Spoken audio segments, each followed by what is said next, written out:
Primarily नहीं आते। वो कि उसको पेट में दर्द हुआ तो वो उठ के हमारे पास में आ जाएगा, या बुखार हुआ तो हमारे पास, बिल्कुल नहीं।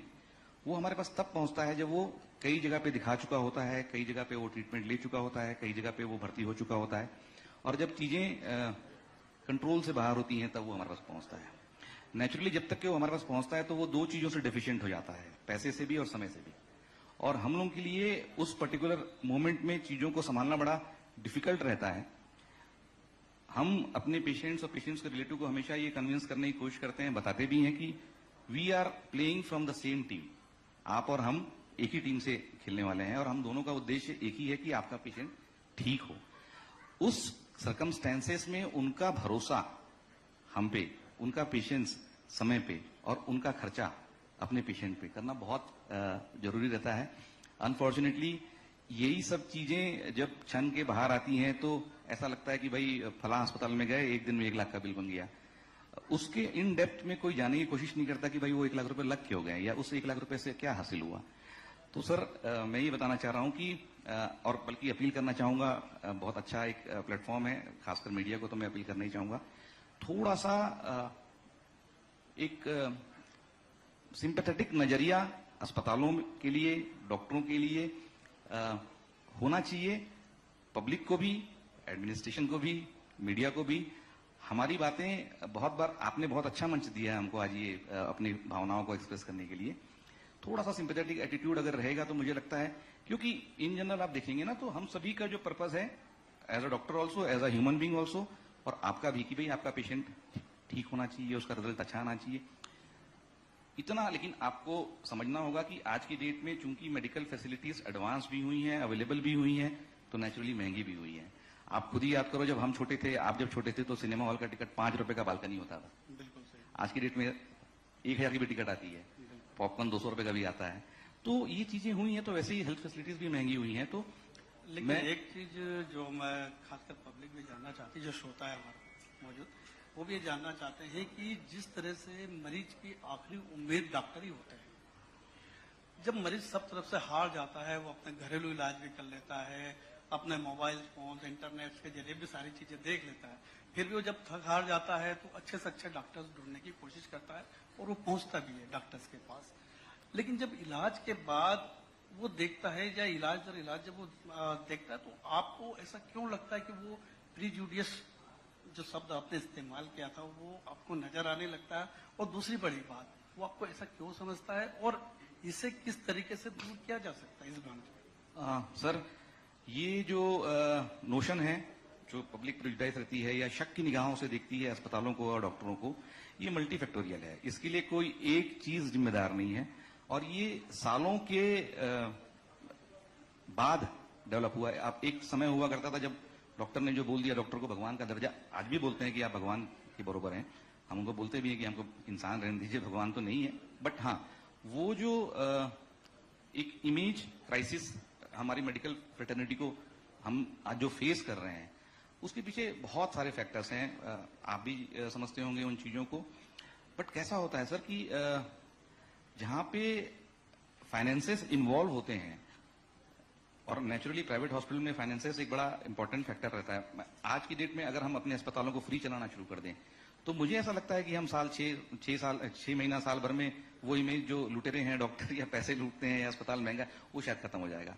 But sir, you will have to understand, आपको ये समझना पड़ेगा कि अगर हम कोई अच्छी फैसिलिटीज अवेल करना चाहते हैं, अच्छी ट्रीटमेंट या अच्छी डायग्नोस्टिक मोडालिटी को अवेल करना चाह रहे हैं, तो नेचुरली वो अस्पताल की खुद की प्रोडक्शन नहीं है, घर में नहीं बनता, या उस डॉक्टर के घर में नहीं बनता वो दवाई, ना उस डॉक्टर ने कहीं से खरीद के वो मशीन लाया है, आपको अवेलेबल करा रहा है। मैं बहुत छोटा सा एग्जांपल देता हूं। अभी दवे सर, अभी एक पेशेंट मेरे पास यूके से आया है, मतलब I was feeling very blessed कि यूके से आया है मेरे पास वो ट्रीटमेंट कराने के लिए। He was suffering from just anal fissure. जब वो मेरे पास पहुंचा सर, वो फिस्टुला लेके पहुंचा। Why? Because he didn't get appointment of any specialist in UK. He was first seen by a GP, जो वहां का एनएचएस का ट्रेंड है कि भाई आप डायरेक्ट डॉक्टर इस वजह स्पेशलिस्ट के पास नहीं पहुंच सकते, आपको जीपी को दिखाना होगा, जीपी आपको ट्रीट करेगा। फिर अगर उसको ऐसा लगता है कि भाई इनको स्पेशलिस्ट केयर की जरूरत है, तो फिर आपको वो रिफर करेगा, फिर उसके बाद आपको अपॉइंटमेंट लेना पड़ेगा। तो वो एनल फिशर से पीड़ित था, जस्ट बिकॉज कि उसका ट्रीटमेंट एडिक्वेटली नहीं हुआ, धीरे धीरे होते होते होते होते वो फिसला हो गया। उसके फादर मेरे पेशेंट थे, तो उन्होंने उसको बुलाया, then I treated him. Then I told him कि मुझे ऐसा लगता है कि आप सबसे बेहतरीन व्यक्ति होंगे जो इंडियन मेडिकल फैसिलिटीज को अब उसकी इंपॉर्टेंस को समझ सकते होंगे। तो ही टोल्ड मी यस।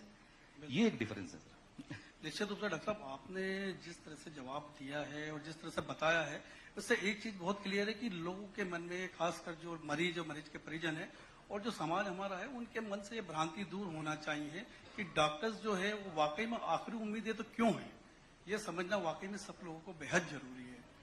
प्रथा कुछ पूछना चाह रही है। जी, बहुत अच्छी बात हुई है और बहुत अच्छा विषय यहाँ पर इस पैनल डिस्कशन के माध्यम से उठा है। नितिन गोयल जी भी हमारे साथ में सुयश हॉस्पिटल के डायरेक्टर हैं। नितिन जी, आपसे सवाल है कि क्या लगता है, क्योंकि निजी जो अस्पताल हैं वो लगातार बाध्य है अच्छी सेवाएं देने के लिए, जो कि लगातार काम इस पे हो भी रहे हैं।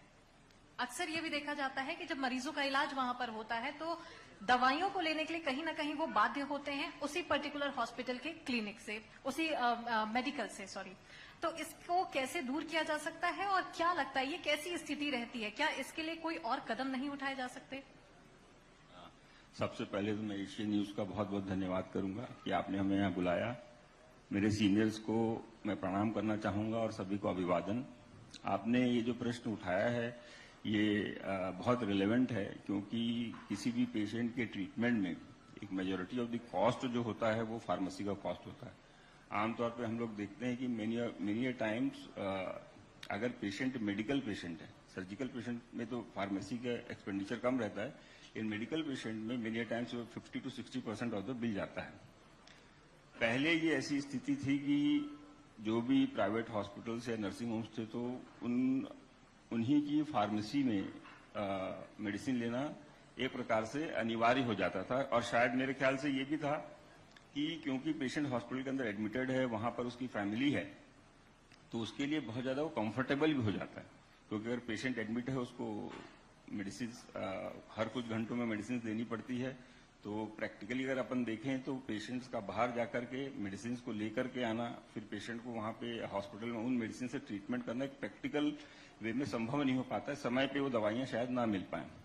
लेकिन जो आपका सवाल है कि उसके लिए अपन क्या कर सकते हैं, तो मेरे ख्याल से सभी को पता होगा, यहाँ पे गवर्नमेंट ने ऑलरेडी इसका रेगुलेशन निकाल दिया है और प्राइवेट हॉस्पिटल के सभी फार्मेसी में ये एक नोटिस लगाना अनिवार्य हो गया है कि यहाँ से दवाइयां खरीदना आवश्यक नहीं है, आप बाहर से भी दवाइयां ले सकते हो। तो सरकार ने इसके ऊपर ऑलरेडी कदम उठा लिया है और ये आप सभी निजी चिकित्सालय के फार्मेसी में आपको ये देखने को मिल जाएगा।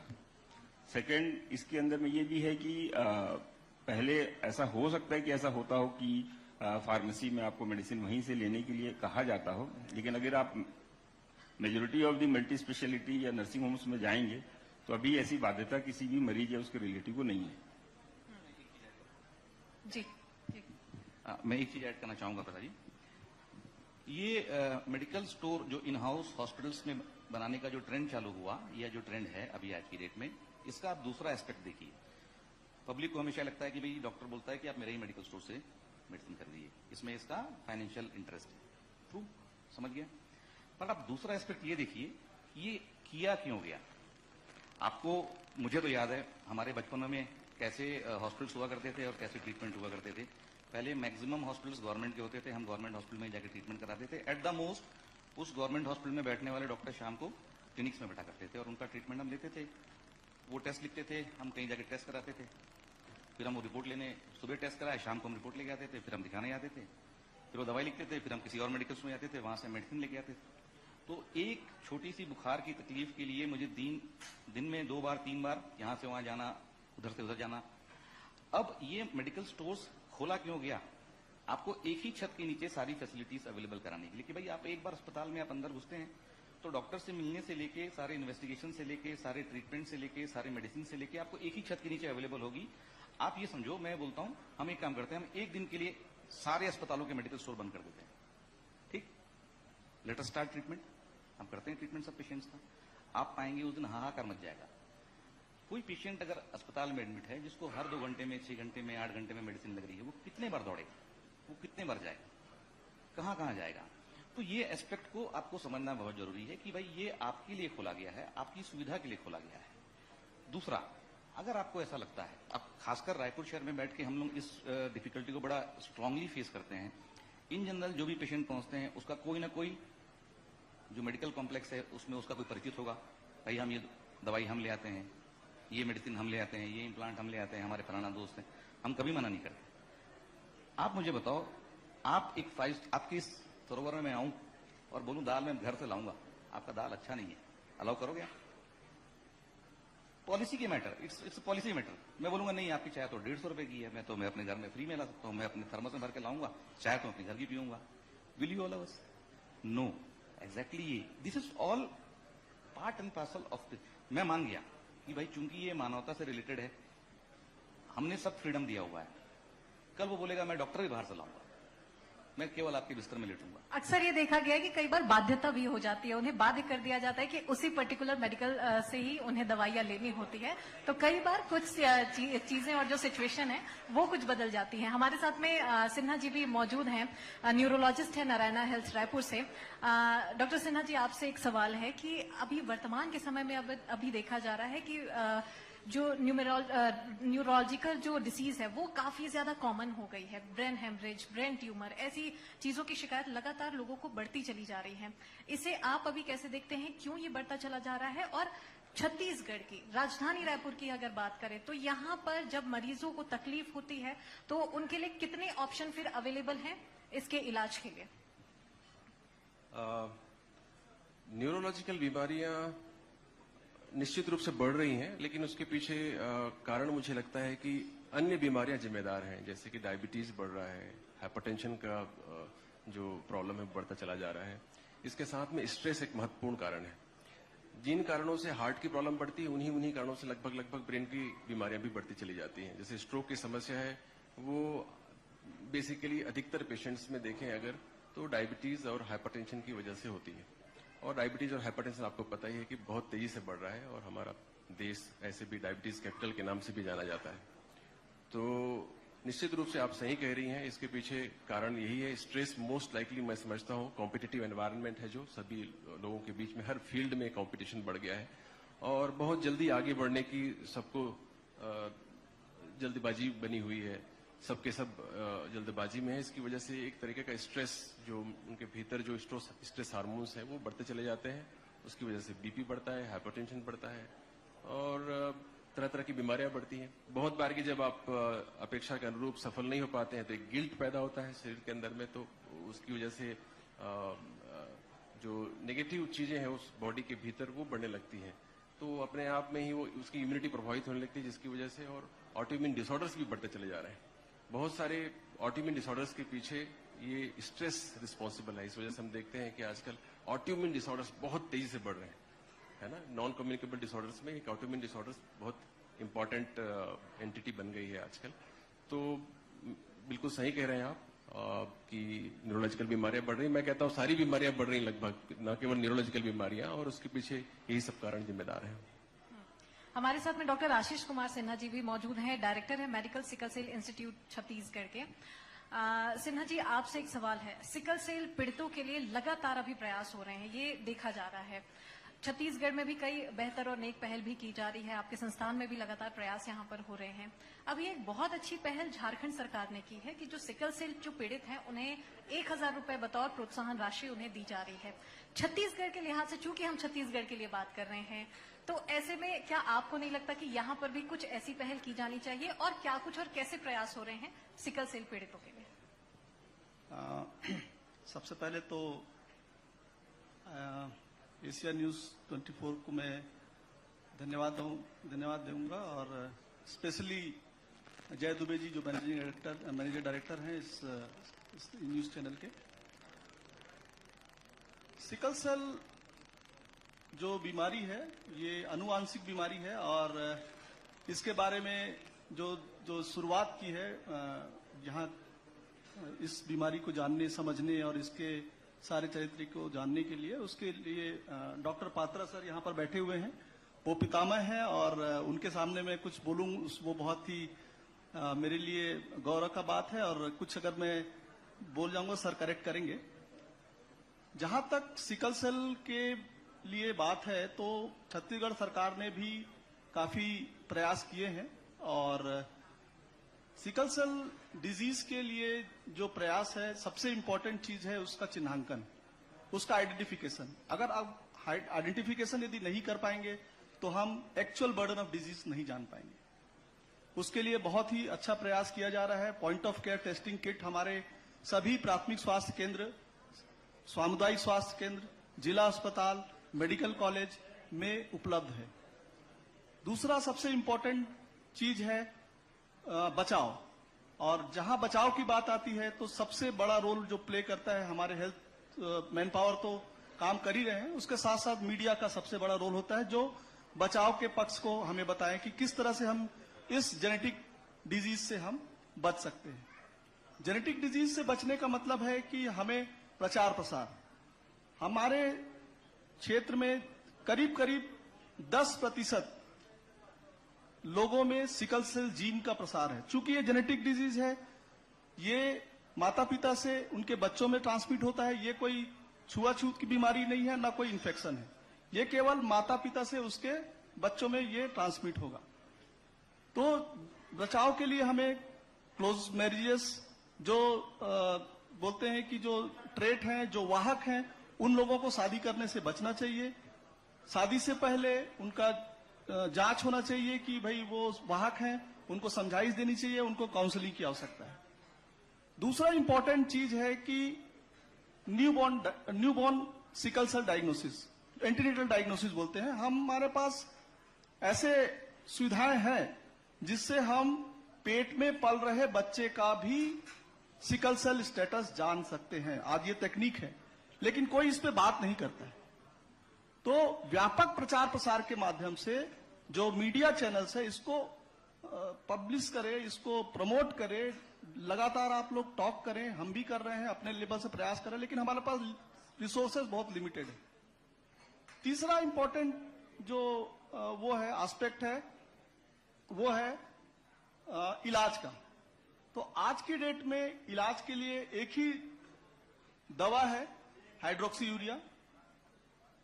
पूरे वर्ल्ड में ये दवा केवल डिजीज से छुटकारा नहीं देती, ये डिजीज के जो लक्षण है उसको कम कर देता है, पूरी तरीके से आपको निजात नहीं देगी। दूसरी बात, अभी 2-3 दिन पहले मैं दिल्ली के प्रयास में था, दिल्ली प्रवास में था, तो वहां पर ये पता कि सीडेस्को ने, जो ड्रग कंट्रोलिंग अथॉरिटी इंडिया की, उसने अभी लिक्विड हाइड्रोक्सी यूरिया को परमिशन दे दिया है। अब ये गवर्नमेंट को चाहिए, हम जैसे गवर्नमेंट में है तो गवर्नमेंट को इसको तुरंत अडॉप्ट करना चाहिए कि भाई हमारे छोटे बच्चे हैं, उनको भी हम पुड़िया बना के देते हैं कि आधी पुड़िया, 1/3 पुड़िया या इस तरह से खाना है। हमारे पास लिक्विड मीन्स सिरप, हमारे जितने भी बच्चे आते हैं, हमारे ओपीडी में जितने बच्चे आते हैं, जहां पर भी रजिस्टर्ड है, सारे के सारे 60 to 70% हमारे बच्चे ही पेशेंट रहते हैं। अगर हम उनको liquid hydroxy urea means syrup जो होगा वो जल्दी से जल्दी हमको उपलब्ध होगा, तो हम उसको जल्दी से प्रोक्योर कर पाएंगे और बच्चों को दे पाएंगे। इलाज में एक और इंपॉर्टेंट चीज होता है कि जो भी छोटे बच्चे होते हैं उनको फेफड़े का संक्रमण बहुत जल्दी होता है। तो फेफड़े के संक्रमण के लिए हम लोग न्यूमोकोकल वैक्सीन का यूज करते हैं। वो 2 तरह के होते हैं, पॉलीसेक्राइड वैक्सीन और पॉलीवेलेंट वैक्सीन। सारी की सारी वैक्सीन है, सारा कुछ है, लेकिन मैं सभी लोग से, अभी डॉक्टर फ्रेटर्निटी यहां पर है, उनसे भी अनुरोध करता हूं इसका उपयोग किया जाए। चौथा मुद्दा जो सबसे इंपॉर्टेंट है वो ये है अस्थि मज्जा प्रत्यारोपण, जिसको हम लोग बोन मैरो ट्रांसप्लांटेशन बोलते हैं। That is most important. Medical tourism आज की डेट में है। हमारे जो ट्रांसप्लांट स्पेशलिस्ट हैं देश के बाहर जा रहे हैं और कर रहे हैं, और हमारी देश की जनता है, हमारे बच्चे हैं, हमारे छोटे बच्चे हैं, वो इस इलाज से महरूम है, क्योंकि इलाज इतना महंगा है। गवर्नमेंट ये पॉलिसी बननी चाहिए और हमारी गवर्नमेंट इस पे काम कर रही है। दूसरा इंपॉर्टेंट जो इन्होंने बोला कि झारखंड में एक स्कीम है मॉनिटरी बेनिफिट। ये मेरा पर्सनल व्यक्तिगत ओपिनियन है, कोई इस पे एग्री करे चाहे ना करे। मरीज को मॉनिटरी बेनिफिट देना बिल्कुल भी न्याय संगत, तर्क संगत नहीं है। कोई भी जगह पे पैसा देके मरीज को गुमराह करना, उसके माइंड को डाइवर्ट करना, that is not my opinion. आप देखिए टीवी प्रोग्राम में क्या हुआ, पहले उसको पैकेट दिया, फेल हो गया, मॉनिटरी बेनिफिट दिया, उसमें सब चीज होने लग गया। मैं गवर्नमेंट सेक्टर में काम कर रहा हूं, लेकिन इन चीजों को इस फोरम से बात नहीं करूंगा, लेकिन मैं इसके अगेंस्ट हूं। आप इलाज का दायरा बढ़ाइए, लोगों को बताइए कि इससे हम कैसे बच सकते हैं और कैसे इससे निजात पा सकते हैं, क्या क्या नई फैसिलिटीज आ रही हैं, किस तरह की नई चीजें आ रही हैं, हमको पता है। मैं आज इस फोरम से बोल रहा हूं, लिक्विड हाइड्रोक्सीयूरिया आ चुकी है। आप गवर्नमेंट ऑफिशियल थे, जो भी इस चैनल को देख रहा है, तुरंत बोले कि सिडोस्को से मंगवाएं, सिडोस्को से अप्रूवल मंगवाएं, यहां पर तुरंत प्रोक्योरमेंट की प्रक्रिया शुरू करवाई जाए। ये होता है काम। ये नहीं कि 1000 रुपए ले ले भैया, तू जाके वहां से खरीद ले, वहां दिल्ली से मंगवा ले, हम ट्रेन से तरह से मंगवा देंगे। This is not the solution.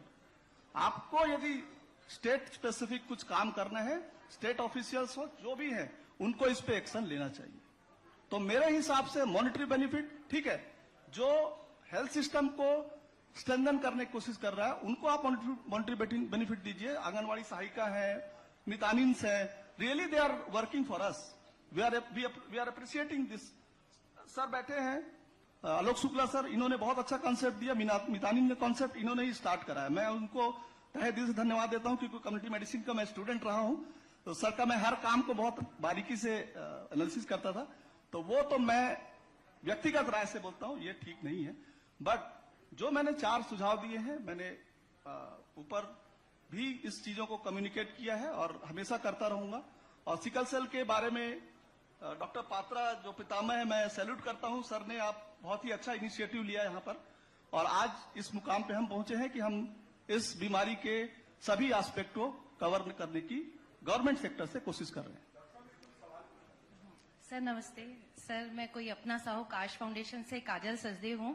और सर मेरे बच्चे को खुद थैलेसीमिया है और मैं 15 सालों से इस फील्ड में काम कर रही हूँ, सिकलिंग और थैलेसीमिया बच्चों के लिए। मैं आपके पास आई भी हूँ। सर मेरा एक क्वेश्चन है, जैसे आप बोल रहे हैं कि सरकार बहुत अच्छा करे, वाकई मैं मानती हूँ इस फील्ड में सरकार ने काफी काम किया है और निरंतर हम भी कई बार कैंप के लिए आग्रह करते हैं, रिक्वेस्ट करते हैं, तो हमें भी सिकलिंग बच्चों के लिए कैंप मिल जाता है। तो सर एक समस्या थी हमारे साथ, जैसे इन बच्चों को थैलेसीमिया सिकलिंग जो बच्चे होते हैं, उनकी मदर्स अगर दोबारा प्रेग्नेंट होती हैं तो उनको सीवीएस टेस्ट कराना पड़ता है, क्रोनिक वायल सैंपलिंग कराना पड़ता है। तो सर यहाँ पर वो टेस्ट उस बच्चे आगे ऐसे बच्चे ना पैदा हों, इस जनसंख्या को स्टॉपेज करने के लिए सर क्या है, मैं आपसे जानना चाहती हूँ। क्योंकि मेरे पास कुछ समय से ऐसे बच्चे निरंतर आ रहे हैं कि प्रेग्नेंट हैं और उनको 17,000 खर्चा करके ये करना पड़ेगा, तो उनके पास 17,000 नहीं होते हैं, तो वो दोबारा तिबारा ऐसे बच्चे पैदा करते जाते हैं। तो सरकारी तरफ से क्या है, कौन सा स्थान है जहां हम बच्चों को भेज सकते हैं?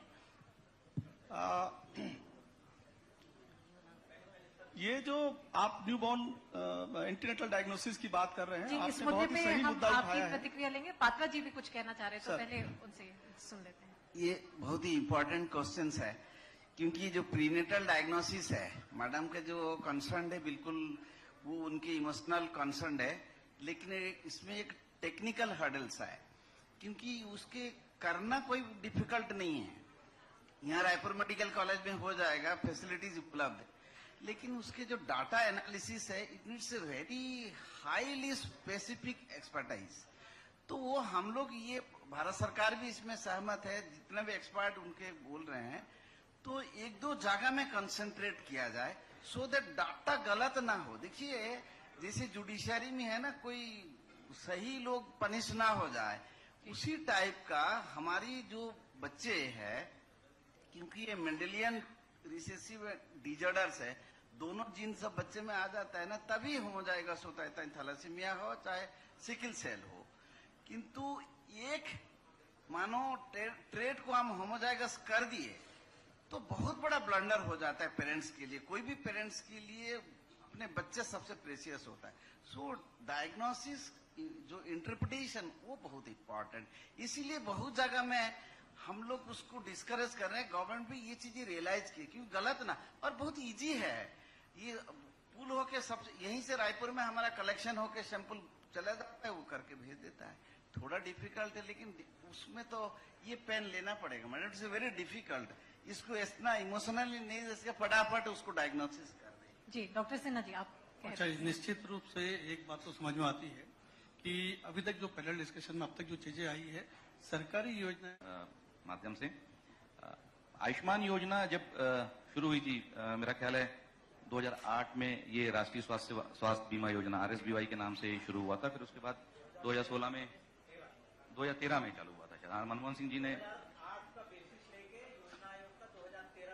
चालू हुई थी और मेरे ख्याल से 2016 में फिर उसको आयुष्मान योजना का नाम दिया गया, 18 में। मतलब उसी योजना का बेसिकली जो इम्प्लीमेंटेशन है वो चेंज किया गया और ये जो स्टार्ट किया गया था, ये चालू किया गया था below poverty line BPL patients के लिए चालू किया गया था कि इसके पीछे थॉट प्रोसेस ये था कि जब ये शुरू हुआ था तब ये 30,000 रुपए का इसकी कैपिंग थी, 30,000 रुपए का कार्ड था। फिर बाद में इसे 50,000 रुपए किया गया और आयुष्मान योजना आने के बाद में फिर ये 5 लाख रुपए की योजना हो गई। तो ये इसके पीछे जो थॉट प्रोसेस था कि भाई एक गरीब व्यक्ति जो आमतौर पे प्राइवेट हॉस्पिटल्स में नहीं पहुंच पाता है, तो वो इन कार्ड्स के माध्यम से अपना ट्रीटमेंट कराने के लिए प्राइवेट हॉस्पिटल्स में जा सकता है। और प्राइवेट हॉस्पिटल्स ने भी अपनी जो फैसिलिटीज हैं, सारे जो BPL पेशेंट्स हैं उनको प्रोवाइड करना शुरू किया और आज भी कर रहे हैं। धीरे धीरे इसमें बहुत सारे चेंजेस आए, धीरे धीरे इसमें इसके जो बाईलॉज हैं उसमें बहुत सारे चेंजेस आए। फिर ये APL पेशेंट्स को भी दिया गया। अभी ऐसा सुनने में आया है कि बजट में इसका शायद 5 लाख का 10 लाख किया जाएगा और शायद 70 ईयर्स के ऊपर के पेशेंट्स को भी इसमें इंक्लूड किया जाएगा। तो मेरा यह सोचना है सर कि सरकारी योजनाओं में भाग लेने में प्राइवेट अस्पतालों को कोई हिचक नहीं होती है।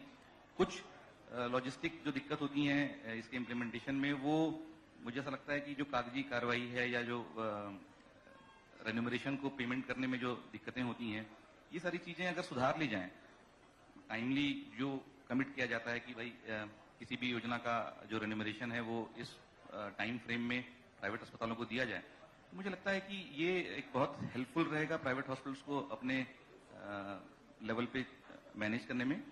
और मुझे लगता है कि आयुष्मान योजना वन ऑफ द लार्जेस्ट योजना है health related world wide, universal health scheme जैसा इसको बनाने की कोशिश की जा रही है। तो आपके इस मंच के माध्यम से मैं एटलीस्ट छत्तीसगढ़ के या रायपुर के प्राइवेट अस्पतालों की तरफ से तो बोल ही सकता हूँ कि सरकार जब जहां जैसा चाहेगी अपनी योजनाओं में हमको अपना पार्टनर समझें। क्षेत्र की जनता और राज्य की जनता को बेस्ट हेल्थ फैसिलिटीज को प्रोवाइड करने में वी आर अ टीम, हम उनके पार्टनर्स हैं। हमको पार्टनर्स की तरह सरकार यूज करे और हम we will be more than happy. हमको अत्यधिक खुशी होगी सारी सरकारी योजनाओं को, खासकर जो जन स्वास्थ्य को लेके योजनाएं हैं सरकार की, उसमें हमारी भागीदारी जहां पे भी सरकार जैसा चाहेगी हम डेफिनेटली करेंगे। चलिए, तो कुल मिलाकर सभी